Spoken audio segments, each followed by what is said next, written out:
Every video on YouTube that talks about the bow in Monster Hunter Rise tells us to use the Constitution and Stamina Surge armor skills, and most of these videos go so far as to say they're required armor skills for using the bow. Is this really true? And if not, what other methods are out there to help us manage our stamina? Here's a sample of what they're saying. Stamina is incredibly important, more important than damage. Stamina is king. Stamina is life. Bows really rely on stamina management. Top priority is to max out stamina. Bow is very stamina dependent. They even tell you to use more stamina boosts on top of the 5 points of constitution that they're already requiring you to have. Sure, bow uses a lot of stamina very quickly, but do we really have to use these two armor skills in particular to deal with it? If you've watched a few of my videos already, you can probably already guess what my answer is going to be. Now you might be thinking, these two skills just make bow feel so much better. I can't imagine playing without them. And to that I say, do you really think it's impossible to play the bow effectively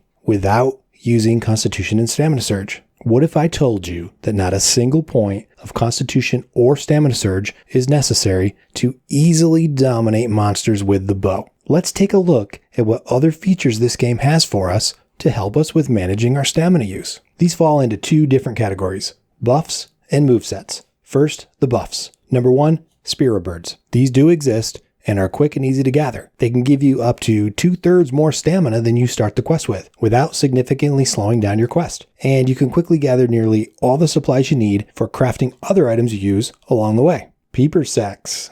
These are everywhere, and again, easy to access and use to reduce your stamina usage significantly. Number 3, Go Fight Win. This is a Palico move. Any cat type can get this, and your cat should always have this skill when you're playing bow. It's basically free dash juice. Then, of course, there's dash juice itself. These are easy to get from the Motley Mix option at the canteen, so feel free to use these to your heart's content. And the last one I want to mention, Dango Fighter. This is a dango skill you get from eating before your quest. It reduces the rate of stamina depletion. Think of it as a mini dash juice.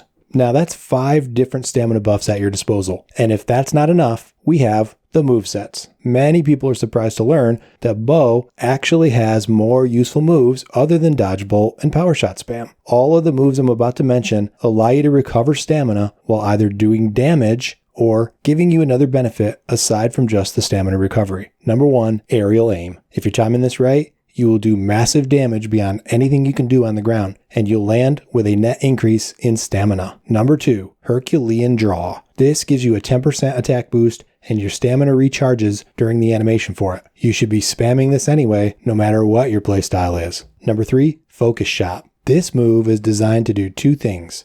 Number 1, regenerate your stamina very, very rapidly, and number 2, reposition you quickly to a more strategic location. You don't have to use this to get away from the monster. You can use it to get closer to it and to position yourself in front of the head or another weak spot. 4th move, how about the simplest combo in the game? Press A, then press A again. That's right. 2 melee attacks will allow you to regenerate a significant amount of stamina. And if combined with the dodgebolt and lunging attack, you can replenish your entire bar while still maintaining mobility, invulnerability, and hitting the monster pretty damn hard. Last move I want to mention that's very useful for helping you manage your stamina, instant dodgebolt. Now, I know I said I'd give you alternatives to dodgebolt and power shot spam, and even though this is a dodgebolt, it's not how people typically think of dodgebolt. In fact, I'd say this technique is the way dodgebolt was intended to be used.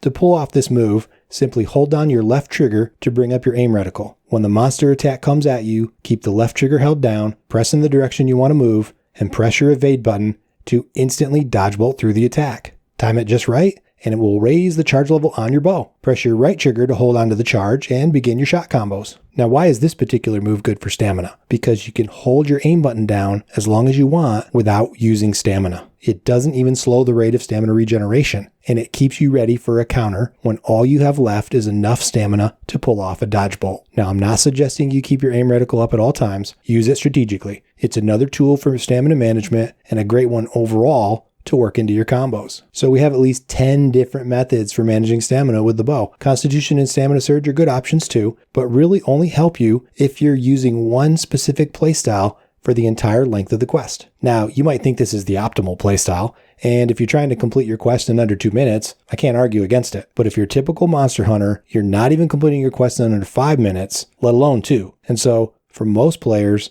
the evade power shot spam method doesn't net you much at all. So in conclusion, I'm not saying don't use Constitution and Stamina Surge. I'm saying you don't need to use them in order to play the bow properly or well. Use them if you want, or don't. They are not the be-all end-all of optimal bow use. Now, I know this is hard to believe because everyone else out there is telling you the exact opposite of what I just said, and there's a reason why everybody is telling you this. So I'm going to explain in my next video why this myth still persists. Until then, don't be afraid to throw away the crutches and try some new things. You'll be pleasantly surprised at what's waiting for you out there. Thank you so much for subscribing to the channel, and if you haven't already, go ahead and subscribe and check out some of my other videos. Lots more cool stuff on the way.